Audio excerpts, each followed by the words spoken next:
और साथ ही साथ अभिलाष खांडेकर जी हमारे साथ जुड़ गए हैं। सिंधिया परिवार से बहुत पत्रकार के तौर पर उन्होंने इस परिवार का बहुत अध्ययन किया है। अभिलाष जी, मैं आपसे जानना चाहूंगा, ज्योतिरादित्य सिंधिया का कैबिनेट में आना क्या मायने हैं और मध्य प्रदेश में भारतीय जनता पार्टी की ताकत इससे कितनी बढ़ती है?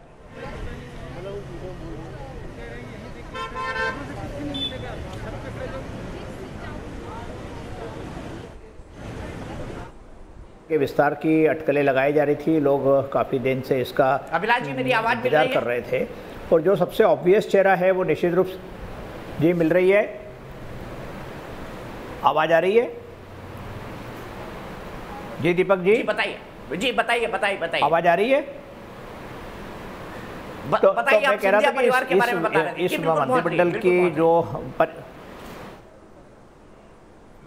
तो मैं कह रहा था कि जो जिस नाटकीय अंदाज में पिछले साल 2020 के मार्च में ज्योतिरादित्य सिंधिया ने कांग्रेस छोड़ी थी और उनके सहकारियों के साथ और करीब 17 एमएलए 22 एमएलए को लेकर वो बेंगलोर चले गए थे और कमलनाथ सरकार गिर गई थी, तब से लगातार बात चल रही थी कि खुद ज्योतिरादित्य सिंधिया को क्या मिलेगा। तो अब मुझे लगता है कि आज के यदि मंत्रिमंडल में उनको स्थान मिलता है तो मध्य प्रदेश में जो उनके ढेर सारे हजारों की संख्या में तादाद में जो उनके समर्थक हैं वो, और अब चूँकि वो भारतीय जनता पार्टी में कम से कम 1.5 साल से लगभग उसमें आ गए हैं, हर जगह पर जा रहे हैं, हर मंत्री के जा रहे हैं, एमएलए के जा रहे हैं, तो वो भी एक भारतीय जनता पार्टी के बड़े नेता के रूप में अब अपने आप को स्थापित मध्य प्रदेश में कर चुके हैं। तो उनका मंत्रिमंडल में आना, और चूँकि आपने जैसा कहा कि बहुत हार्वर्ड से और बाकी यूनिवर्सिटी से, स्टैनफोर्ड से पढ़े हुए हैं, उन्होंने पावर मिनिस्ट्री बहुत अच्छी संभाली थी उस ज़माने में, तो इस तरीके से उनका काम करने का तौर तरीका और उनका चेहरा, उनकी लीडरशिप, इसके रूप से निश्चित रूप से मध्य प्रदेश के लिए एक बात है कि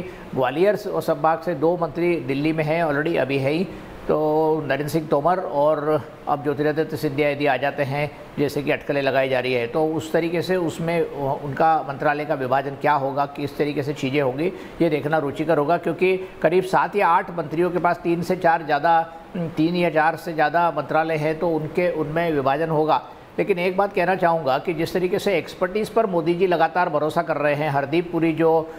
फॉरेन सर्विस के ऑफिसर रहे हैं, या फिर जयशंकर साहब जिनको फॉरेन मिनिस्टर बनाया है, पहले फॉरेन सेक्रेटरी थे, तो जो लोग एक्सपर्ट हैं इकोनॉमिक्स में, तो मैं मानता हूँ कि ज्योतिरादित्य सिंधिया भी जिस तरीके से उनकी पढ़ाई लिखाई हुई है, ट्रेनिंग हुई है, वो एक इकोनॉमिक्स के एक्सपर्ट हैं, कॉमर्स इंडस्ट्री को जानते हैं, उनके पिताजी ने रेलवे को बहुत अच्छे चलाया था। तो मुझे लगता है कि ज्योतिरादित्य सिंधिया को एक महत्वपूर्ण जिम्मेदारी दी जा सकती है।